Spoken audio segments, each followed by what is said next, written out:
Hi, I'm Olivia, and we're going to talk about Wheel of Time while I walk on the Salado Creek Greenway. I'm picking up from roughly where I left. I don't know if I think I was a little closer to Nacogdoches. And we'll see how much I remember what I just re-listened to because, well, I made a wrong turn and went the wrong way on the green walk. So I covered quite a bit of territory. I finished chapter 3 and got started on chapter 4. And I can't wait until we're eventually to the place where we know who all these characters are and understand the setting a little bit more. And I can just be like, oh, and Rand did this and Matt did that. We're not there yet.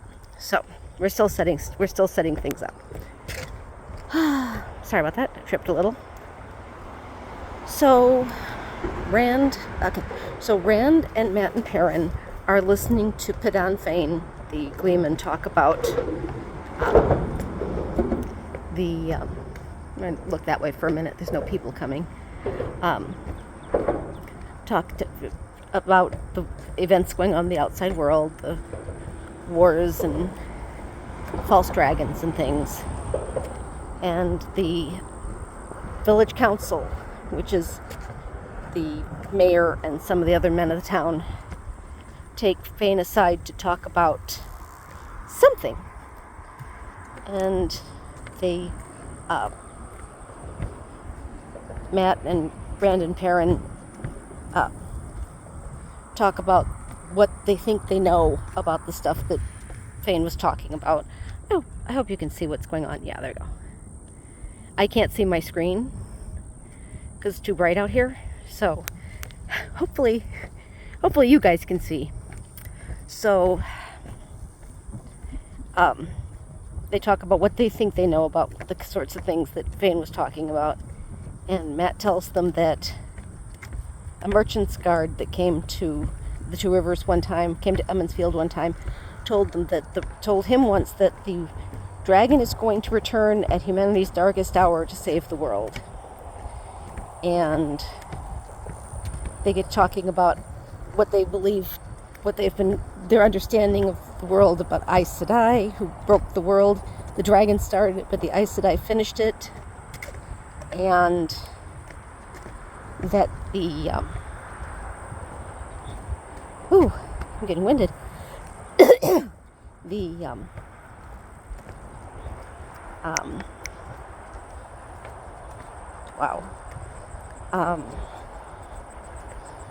And then Matt says that, or one of them says that one of the people who lives in their town doesn't even believe in the Dark One. And they get interrupted by Nynaeve. They've mentioned Nynaeve a couple times and that she's got quite a temper, and she does have quite a temper. She chews them out up one side and down the other for talking about things like this at all, much less so dismissively. And she after she leaves to follow what they're doing with Fain. Wow, I used to be able to walk better than this. We'll as time goes by, hopefully I'll get my lungs back in shape. So soon after that, they're approached by Egwene, who's the daughter of the mayor, and she and Rand have kind of a sort of little understanding that they're a couple, even though they're awfully young for it. Rand has just become old enough, the boys have just become old enough to get married, and Egwene's 2 years younger than they are. And, well, he asks her to dance with him, and she said she can dance with him in the afternoon, but in the morning she's busy, and she pulls out her hair, which is in a braid, which is an indication that she also is old enough to marry. And it hits Rand that he's going to have to make big decisions about his relationship with Egwene. Now, Egwene's talking about wanting to travel, which is not normally like her. She's curious about the outside world, just as the boys are. And she wants to explore and things, but she tells Rand that she may never marry because she has been taken on as Nynaeve's apprentice, and if she becomes a full wisdom, she says that she can learn to talk to the wind, I'm making air quotes over here, just like Nynaeve can. And she can learn. And they go to, oh, here comes some people. So so she says that, but if she becomes a wisdom, she won't stay in Emond's Field. She may not even stay in the Two Rivers. She might have to even leave the Two Rivers to find a place. And so her chance to travel the world may come before Rand's does. And that's pretty much the end of chapter 3, I think. Chapter 4 starts with the door of the Winespring Inn opens, and a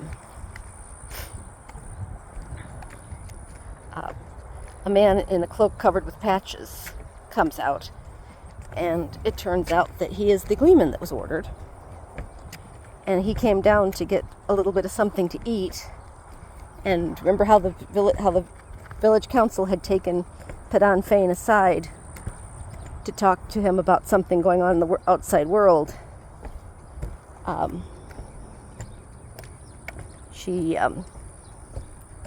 They told him that not only would they not feed him, he needed to go outside. So he's talking to the kids, to Rand and Mat and Perrin and Egwene. And Rand and the boys tell him that they're more traveled than most people in their village. They've gone as far as the other two villages in the Two Rivers. Taryn Ferry and the other one's escaping me right now. It'll come to me. And he's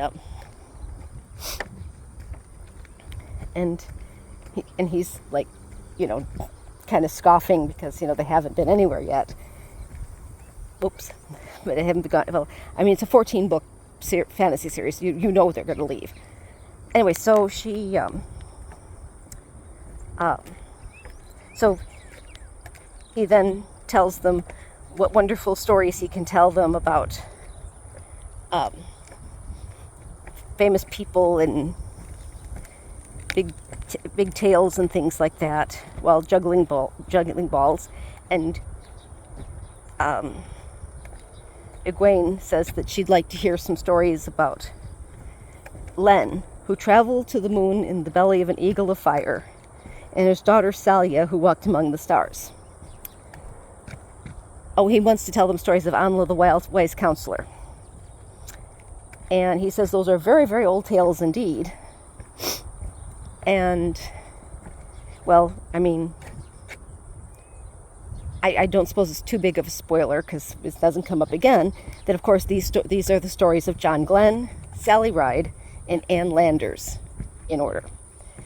And, well, that's when I got back to where I left off last time, and so I started recording. So we will pick up with the rest of chapter 4, hopefully here, maybe here, where the boardwalk kind of curves off to the right here, and maybe back on the Riverwalk if it takes me another month to get back to doing this again. I'm going to finish for now and upload this, and we will talk again later. Bye-bye.